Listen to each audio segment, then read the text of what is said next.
રાજકોટ શહેરની અંદર જે નાસ્તા ફરતા હોય, પેરોલ ફરલો જમ્પ હોય તેવા તમામ આરોપીઓની ધરપકડ કરવા માટે થઈને માનનીય પોલીસ કમિશનર શ્રી બ્રિજેશકુમાર ઝા સાહેબના દ્વારા સૂચના થયેલી હતી. એના સૂચના અન્વયે રાજકોટ શહેર ક્રાઇમ બ્રાન્ચના પીઆઈ મેહુલ ગોંડલિયા, ચિરાગ જાદવ, ડામોર અને એમની ટીમો જે છે એ સતત કાર્યરત હતી.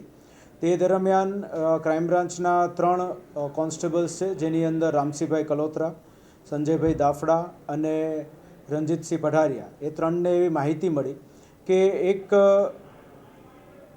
લીંબડીના 302ના મર્ડરમાં ફરાર હોય, પેરોલ જમ્પ હોય તેવો આરોપી જે છે એ અહીંયા રાજકોટ ખાતે આવેલો છે.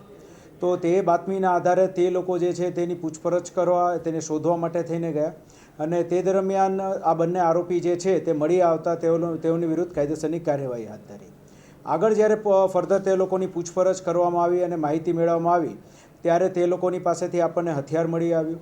તે ઉપરાંત જે લીંબડીના જે મર્ડરના ગુનામાં તે લોકો ફરાર હતા, તે ઉપરાંત જ્યારે ફરાર હતા એ દરમિયાન જ તેમણે બનાસકાંઠાની અંદર એક મર્ડરને અંજામ આપ્યું હતું, જે એક સોપારી કિલિંગ હતું અને તેના માટે થઈને સુરતની અનિલ કાઠી ગેંગ દ્વારા 10 લાખ રૂપિયાની સોપારી લેવામાં આવી હતી અને મફાભાઈ પટેલ નામના એક ઈસમની હત્યા બનાસકાંઠાની અંદર 2023માં કરવામાં આવી હતી અને તેના શૂટર તરીકે આ બંને વ્યક્તિઓ જે તે સમયે રહેલા હતા. તે લોકોને હથિયાર પણ આ અનિલ કાઠી ગેંગના જ તે એક ભગીરથ બારોટ દ્વારા પ્રોવાઈડ કરવામાં આવ્યું હતું અને તેના આધારે પછી એ લોકો મર્ડર કર્યા બાદ ફરી પાછા પોતાનો જે કંઈ બી જરૂરિયાત છે એની પૂરી કરવા અને લૂંટફાટ ઉપર ચડી ગયા હતા. એ દરમિયાન તે લોકો દ્વારા ભરૂચની અંદર 2 ATM ચોરી કરવામાં આવી હતી અને ત્યારબાદ મહારાષ્ટ્રની અંદર એક ATM ચોરી 26 લાખની કરવામાં આવી હતી. આ કર્યા બાદ તે લોકો અલગ અલગ જગ્યાએ સાઉથ ગુજરાતની અંદર, મહારાષ્ટ્રની અંદર નાસ્તા ફરતા હતા, છુપાતા ફરતા હતા અને રાજકોટની અંદર આવતા તે લોકોની માહિતી મળતા આપણે ધરપકડ કરેલી છે.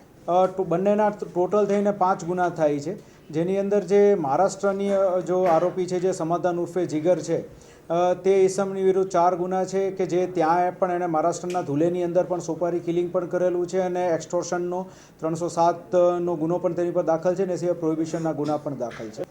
એક જે છે સૂરજ ઉર્ફે દેવો છે, એ આપણે અહીંયા લીંબડીનો વતની છે અને બીજો જે સમાધાન ઉર્ફે જીગર જે છે એ ત્યાં મહારાષ્ટ્રના વતની છે અને આ બંને લોકો આ અનિલ કાઠીની જે ગેંગમાં જોડાયા ત્યારથી એકબીજાના સંપર્કમાં આવ્યા. રાજકોટ એ લોકો છુપાવવા માટે થઈને કંઈ કામ ધંધો શોધીને અહીંયા થોડો સમય અંડરગ્રાઉન્ડ રહેવા માટે થઈને આવેલા હતા અને કામ મળીએથી ફર્ધર પછી એ લોકો બીજે મૂવ કરવાના હતા. એ દરમિયાન તે લોકો પકડાઈ ગયા. એ લોકો અહીંયા 1-2 લોકોને મળવા આવ્યા હતા કામકાજના પહેલાંથી અને એ બાબતની તપાસ વધારે શરૂ છે. ના, રાજકોટમાં ક્રાઇમ માટે આવેલા એવું અત્યાર સુધીમાં નથી આવેલું. એ લોકો અહીંયા છુપાવવા અને કામકાજ કરવા માટે થઈને જ તે એક ઈસમને મળ્યા હતા અને પછી એ લોકો અહીંયાથી ફર્ધર એમને કોઈ કોન્ટ્રાક્ટ મળે તો બીજી જગ્યાએ જવાની ફિરાકમાં હતા. એ જે અનિલ કાઠીની ગેંગ છે એનો અત્યાર સુધીનો જે આપણે તપાસ કરી છે અને સુરતથી જે માહિતી મગાવી છે એ મુજબ પર આ ટાઈપના સોપારી કિલિંગમાં 10 લાખની આસપાસનું એ લોકોનો રેટ છે, જેમાં પછી અલગ અલગ શૂટરને અલગ અલગ પૈસા મળે અને પ્લસ ગેંગના લોકોને એ લોકો પૈસા આપતા.